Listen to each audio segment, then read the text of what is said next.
हरे कृष्णा। आप सभी भक्तों का हार्दिक अभिनंदन व स्वागत। इस दास का आपके श्री चरणों में कोटि कोटि प्रणाम। अष्टछाप कवियों का चरित्र श्रृंखला के अंदर आज हम श्री चित्त स्वामी जी के चरित्र का, मंगल पावन चरित्र का श्रवण करेंगे।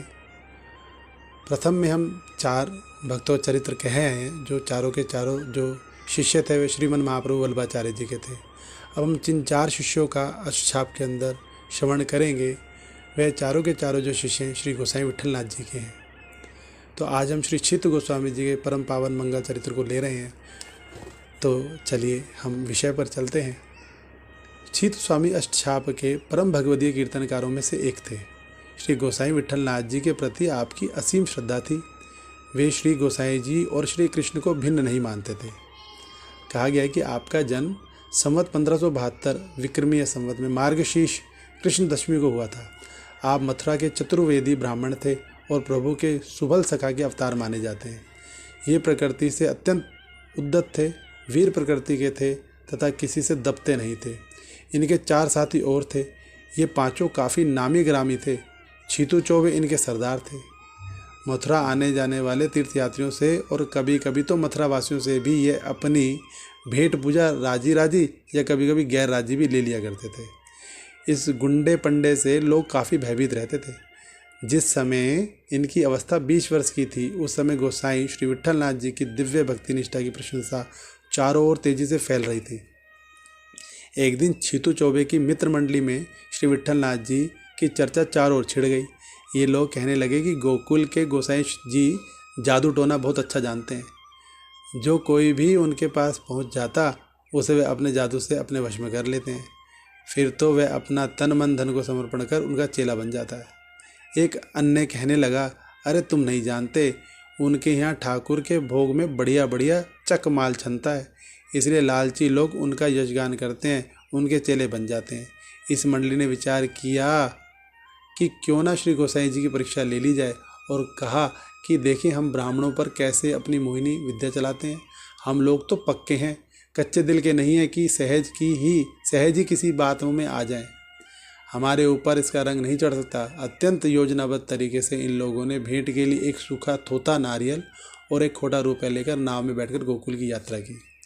अब श्री गोसाई श्री विट्ठलनाथ जी की कृपा किस प्रकार हुई, अभी प्रसंग सुनिए। सब लोग मिलकर श्री गोसाई जी के यहाँ पहुँचे। छीतू चौबे ने अपने साथियों से कहा कि तुम बाहर खड़े रहो, मैं भीतर जाके वहाँ के रंग ढंग देखता हूँ, फिर बाद में तुम लोग भी अंदर आ जाना। श्री गोसाई जी विश्राम करके उठे ही थे। छीतू ने देखा एक दिव्य पुरुष जिसके मुखारविंद पर परम दिव्य तेज है, सौम्यता है। उनके हाथ में पुस्तक और वह स्वाध्याय कर रहे हैं। उनके लालजी श्री गिरधर जी भी समीप विराजे हैं। छीतू चौबे ने जब आप श्री के समीप जाकर उनका दर्शन किया तो उनका मन पश्चाताप से भर गया कि मैं ऐसे दिव्य स्वरूप शांत महापुरुष की मजाक उड़ाने और परीक्षा लेने आया था। मुझे धिक्कार है। छीतू चौबे अंदर से सहम गए, इसलिए उन्होंने खोटा नारियल और खोटा सिक्का छिपा लिया और श्री गोसाई जी के श्री चरणों में साष्टांग प्रणाम निवेदन किया। श्री गोसाई जी के मुख कमल पर मंद स्मित क्रीड़ा करने लगी। छीतू चौबे के कानों में मेघ गंभीर नाद की तरह श्री गोसाई जी की पावन वाणी अमृत वृष्टि करती हुई प्रतीत हुई। आओ छीतू स्वामी, कहो कुशल से तो होना, तुम बहुत दिनों से दिखलाई नहीं दिए। छीतू स्वामी परम कृपालु श्री विट्ठलनाथ जी के चरणों में दंडवत गिर पड़े। दोनों हाथ स्वतः जुड़ गए। दैन्य जाग गया, हृदय का कलुष धुल गया, पवित्रता का संचार होता प्रतीत हुआ।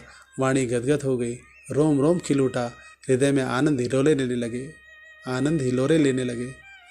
वे भरे कंठ से बोले, महाराज मैं आपकी शरण में हूँ, आप मुझे अपनाइए। श्री गोसाई जी बोले, तुम तो मथुरा के चतुर्वेदी हो, मेरे भी पूज्य हो, सिद्ध पुरुष हो, मुझे दंडवत प्रणाम क्यों करते हो। छीतू स्वामी ने पुनः कहा, प्रभु अब आप मुझ पर कृपा करो, मैं स्वामित्व को छोड़कर आपका दास बनना चाहता हूँ। मेरा मन कुटिलताओं से भरा हुआ था, परंतु आज आपके दर्शन मात्र से वह सब मिट गया। मैं तो अब आपके हाथों बिक गया हूँ, आप जो चाहो सो करें।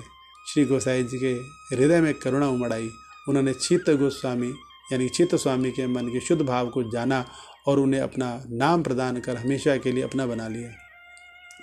उसी समय इनकी कवित्व शक्ति भी जाग उठी। उमंग और आनंद से सारा बोर ये गाने लगे। इन्होंने एक बहुत सुंदर पद गाया था उस समय, जो कि इस प्रकार है।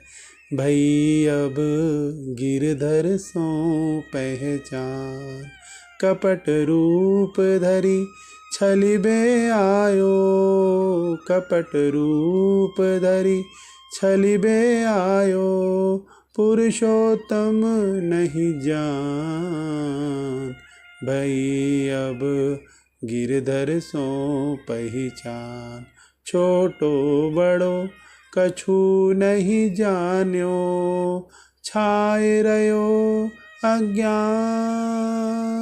छीत स्वामी देखत अपनायो, श्री विठ्ठल कृपा निधान, भई अब गिरधर सो पहचान।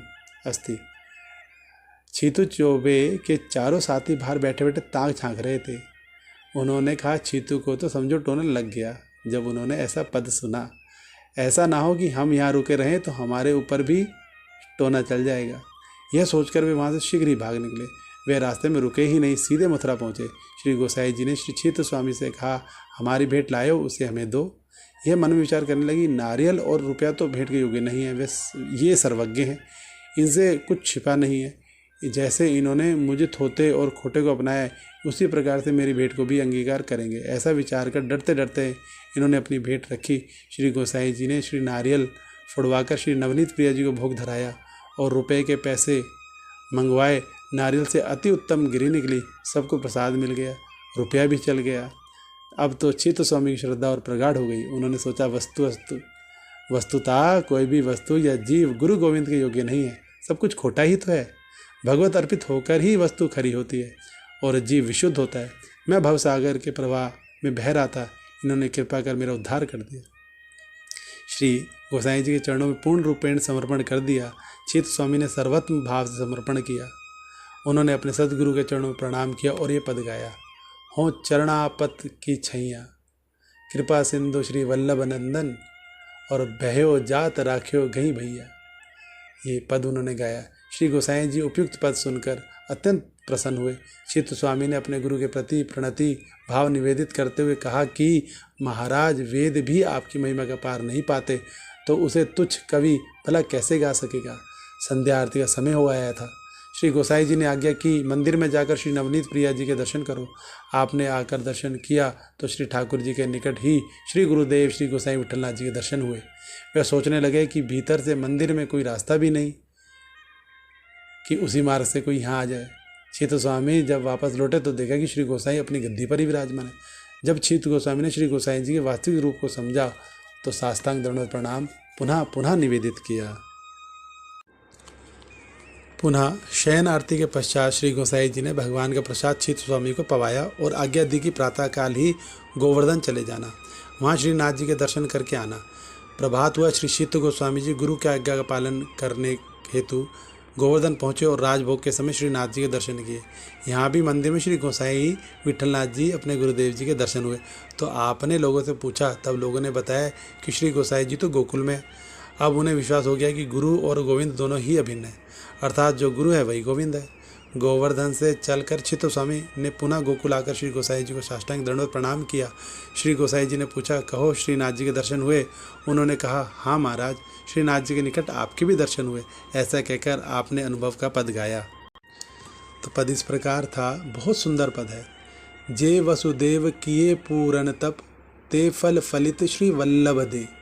जे गोपाल हते गोकुल में, तेई अब आई बसे करी गे। जे वे गोप बधु ही ब्रज में, तेई अब वेद ऋचा भई एह। छीत स्वामी गिरधर श्री विठ्ठल, यही वही वही यही कछु न संदेह। इस प्रकार छीत स्वामी ने यही वही वही यही कहकर, अर्थात ये ही वही हैं और वे ही यही हैं, दोनों के स्वरूप में एक के अनुभव किया। भगवान और भक्त, भगवान और श्री विठ्ठलनाथ जी पूर्ण रूपेण एक ही हैं। फिर इसके बाद श्री ब्रह्म संबंध कराया। श्री गोसाई विठलनाथ जी ने चित्त गोस्वामी जी को, श्री गोसाई जी चित्त स्वामी पर अत्यंत प्रसन्न तो थे ही, उन्होंने तीसरे दिन यमुना में स्नान कराकर उन्हें ब्रह्म संबंध कराया तथा अपना शीत प्रसाद और पान का बीड़ा देकर इन्हें घर पर रहकर भजन साधन करते हुए जीवन यापन करने की आज्ञा प्रदान की। घर लौटे तो चारों पुराने साथी मिले और कहने लगे कि हम तो उसी समय समझ गए थे कि तुम्हारे ऊपर तो टोना चल गया। चित्त स्वामी जी ने कहा, सच है, अब हमारा और तुम्हारा साथ छूट गया। अब यदि मेरा साथ चाहते हो तो श्री नाथ जी के शिष्य बनो। कालांतर में ये चारों भी श्री गोसाई जी के सेवक बन गए। चित्त स्वामी जी की पुरानी दिल्ली में यजमानी थी और बीरबल भी इनके यजमान थे। प्रतिवर्ष ये दिल्ली जाते और अपनी वार्षिक भेंट लाते थे। इसी प्रकार ये एक बार दिल्ली गए और बीरबल के यहाँ ठहरे। प्रातःकाल जाकर आपने ये पद कहा, जय श्री वल्लभ राजकुमार, पर पाखंड कपट खंडन करी सकल वेद धुरीधार, परम पुनीत तपोनिधि पावन तन शोभा जित मार, श्रीमुख वाक्य कथित लीलामृत सकल जीवन विस्तार, निजमति सुदृढ़ सुकृत हरि पावन नवदा भक्ति प्रचार, दुरित हूँ दुरित अचेत प्रेत जित और हतित पतित उद्धार, नहीं मिति नाथ कहो लो बरनो अगणित गुणगण सार, छीतु स्वामी गिरधन श्री विठ्ठल प्रकट कृष्ण अवतार। श्री छीतु गोस्वामी गा रहे थे और बीरबल बड़े ध्यान से सुन रहे थे। प्रकट कृष्ण अवतार यह बात बीरबल को पसंद नहीं आई, जची ही नहीं। इसके पश्चात जब राजभोग का समय हुआ, आपने राजभोग धर के अपने श्री ठाकुर जी के सामने गाया तो उन्हें यही यह भी अच्छा नहीं लगा। बीरबल ने तर्क बुद्धि का विचार कर पूछा कि इन पदों में तुम श्री गोसाई जी को साक्षात श्री कृष्ण बता रहे हो। बादशाह मलेच्छ है, अगर उसने कहीं सुन लिया और तर्क करके पूछेगा तो तुम क्या उत्तर दोगे। श्री चित्त गोस्वामी ने कहा, जब बादशाह कुछ पूछेगा तब हम उसे जो समझ में आवेगा सो उत्तर दे देंगे, परंतु मेरे विचार से तू ही मलेच्छ है क्योंकि तुझे अविश्वास है, अतः तेरा परित्याग करता हूँ। अब मैं तेरा अन्न जल और भेंट कभी स्वीकार नहीं करूँगा। इसके बाद ये कभी दिल्ली नहीं गए। यद्यपि चित्त स्वामी आर्थिक संकट में थे, दीन थे, पर उनका दैन्य केवल भगवान में था, संसार के लिए वे दीन नहीं थे। श्री गोसाई जी की भगवत्ता में अविश्वास प्रकट कर बीरबल ने उनकी दृष्टि में महान अपराध किया था। वह श्री गोसाई जी की भावना समझ भी नहीं सकता था। उनकी दृष्टि में श्री गोसाई जी सुख रूप थे। उनकी पुरुषोत्तमता का बखान तो वेद भी नहीं कर सकते। अकबर बादशाह को बीरबल के साथ घटित घटना का जब पता चला तो उसने बीरबल से कहा, बीरबल तुम भूल गए, हम एक बार हम और तुम नाव में बैठकर आगरा जा रहे थे। नाव जब गोकुल में पहुंची तो उस समय श्री गोसाई जी ठकुरानी घाट पर बैठे थे। मैंने उन्हें प्रणाम किया और उन्होंने हमें आशीर्वाद दिया था। उस समय मेरे पास एक बहुमूल्य मणि थी। वह मणि नित्य 5 तोला सोना देती थी। वह मणि मैंने श्री गोसाई जी को भेंट की थी। श्री गोसाई जी ने वह मणि हाथ में ले ली और मुझसे पूछे कि तुमने मणि हमको दी नहीं। उन्होंने ऐसा 3 बार पूछा और मैंने 3 बार ही कहा कि हाँ मणि दी। तब श्री गोसाई जी ने उस मणि को श्री यमुना जी में फेंक दिया। मैंने पुनः उनसे कहा कि मणि मुझे वापस दो। तब आपने श्री यमुना जी में हाथ डालकर अंजलि भरकर मणियाँ मुझे प्रदान की और कहा कि इनमें जो तुम्हारी मणि हो सो ले लो। जब मैंने नहीं ली तब उन्होंने मुझसे 3 बार फिर पूछा, फिर तो नहीं लोगे, फिर तो नहीं मांगोगे। तो मैंने 3 बार इनकार कर दिया। तो उन्होंने सारी मणियाँ पुनः श्री यमुना जी में प्रदान कर दी। ऐसा कार्य बिना ईश्वर के कोई नहीं कर सकता, इसलिए तुम्हें संदेह नहीं करना चाहिए। श्री गोसाई जी तो साक्षात ईश्वर हैं, इसमें कुछ संदेह नहीं है। श्री गोसाई विठलनाथ जी को दिल्ली की घटना का पता चला तो लाहौर से आए वैष्णव से कहा कि यदि चित्त स्वामी लाहौर पहुँचे तो उनकी श्रद्धापूर्वक सेवा करना। इसके पश्चात उन्होंने चित्त स्वामी को अपने पास बुलाया और कहा कि तुम लाहौर चले जाओ, वहाँ तुम्हारी सेवा हो जाएगी। चित्त स्वामी दीन अवश्य थे पर स्वाभिमानी और प्रभु आश्रित वैष्णव भी थे। इन्होंने उत्तर दिया, भीख मांगने के लिए मैं वैष्णव नहीं बनाऊँ। कृपानाथ, आप मेरी वैष्णवता की परीक्षा ना लीजिए। मैंने इसलिए आपके श्री चरणों पर समर्पण नहीं किया है कि अपनी वैष्णवता कलंकित कर दूसरों के सामने हाथ पसारूं। कृपानाथ, समस्त लौकिक ऐश्वर्य आपके चरणों में नत होकर भगवत्ता की भीख मांग रहे हैं और आप मुझे दूसरों के पास भेज रहे हैं। आपकी कृपा से विश्रांत घाट पर ही श्री यमुना मैया दिलाती हैं, तो फिर आपके चरणों को छोड़कर अन्यत्र कहीं क्यों जाऊं। लाहौर के भक्त इनके लिए प्रतिवर्ष 100 रुपये की हुंडी भेजते थे। उसे आप गुरु गोविंद की सेवा में समर्पित कर देते। एक बार जन्माष्टमी के अवसर पर श्री गोसाई जी श्री ठाकुर जी को झूला झुला रहे थे। चित्त स्वामी को उस समय अद्भुत दर्शन हुए। आपने देखा कि कभी श्री गोसाई जी श्री ठाकुर को झुलाते हैं तो कभी श्री ठाकुर जी श्री गोसाई को झुलाते हैं। यह सुंदर दृश्य देखकर चेतु स्वामी भाव विभोर हो गए और प्रभु प्रेरणा से उनके कंठ से एक गीत फूट पड़ा। प्रिय नवनीत पालन झूले विठ्ठल नाथ झुलावे हो, प्रिय नवनीत पालन झूले विठ्ठल नाथ झुलावे हो। तो इस प्रकार पद है पूरा कि कबहु आप संग मिली झूले, कबहु उतरी झुलावे हो, कबक सुरंग खिलौना ले ले नाना भांति खिलावे हो, चकरी फिरकनी कबक नचावे झुनझुन हाथ बजावे हो, भोजन खरत थाली के जारी दो मिली खाए खवावे हो, गुप्त महाराज प्रकट जनावे प्रीति नहीं उपजावे हो, धनी धनी बाग दास निज जन के जिन यह दर्शन पाए हो, चीत स्वामी गिरधर श्री विठ्ठल निगम एक करी गाए हो। चीत स्वामी ने आजीवन श्री कृष्ण और श्री राधा रानी जी की कृपा का गान किया।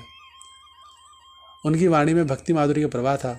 उन्होंने राधा कृष्ण के श्रृंगार और ब्रजभूमि के प्रति अनन्य प्रेम का सरस वर्णन किया।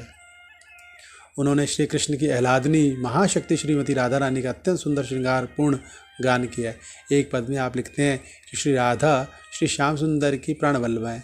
उनकी सुषमा पर कोटि कोटि चंद्रमाओं की छवि न्योछावर की जा सकती है। श्री कृष्ण क्षण भर के लिए भी आपसे विलग नहीं होते और उनको देख देख कर अपने सौभाग्य की सराहना करते रहते हैं। वे पूर्ण रूप से वृषभानु नंदिनी के वशीभूत हैं। तो पद इस प्रकार है। राधिका श्याम सुंदर को प्यारी, नखसिक अंग अनूप विराजत, कोटि चंद दुतिवारी, एक क्षण संगना छोड़त मोहन, निरखी निरखी बलिहारी, चीत स्वामी गिरधर बस जाके सो वृषभानु दुलारी। चीत स्वामी पुष्टि मार्ग के विशेषज्ञ थे। महाप्रभु श्रीमद वल्लभाचार्य जी तथा श्री गोसाई जी में इनकी दृढ़ निष्ठा थी।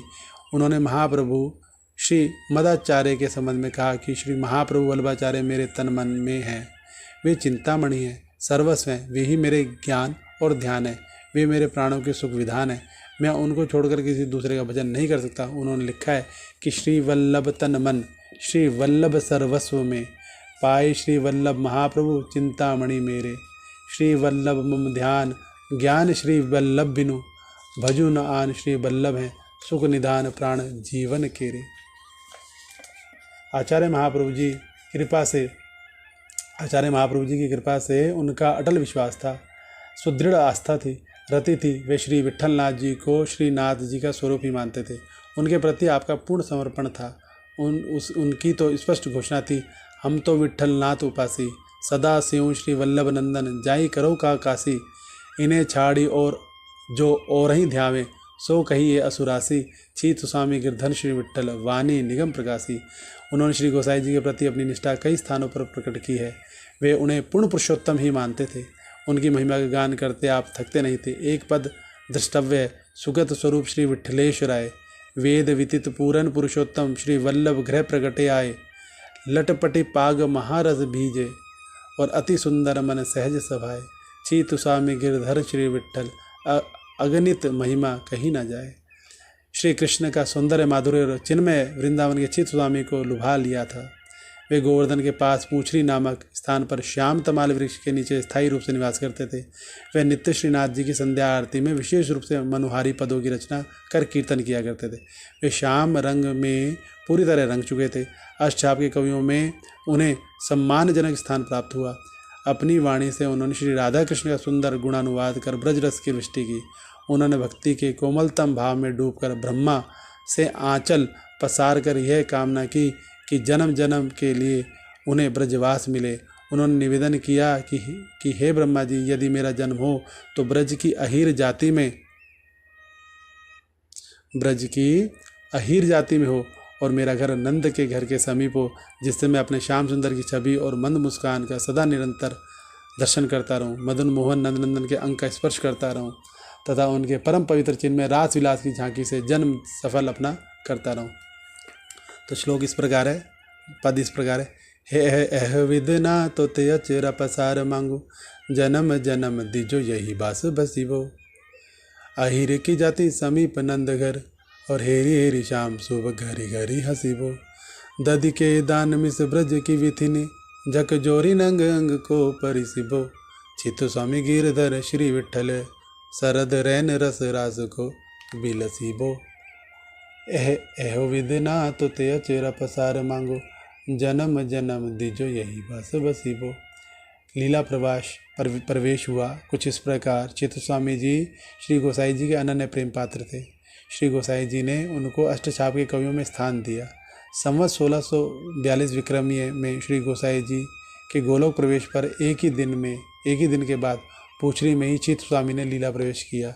वास्तव में वे प्रभु के अलौकिक भक्त थे। उनका विरह उनको सहन ही नहीं हुआ। हरे कृष्ण।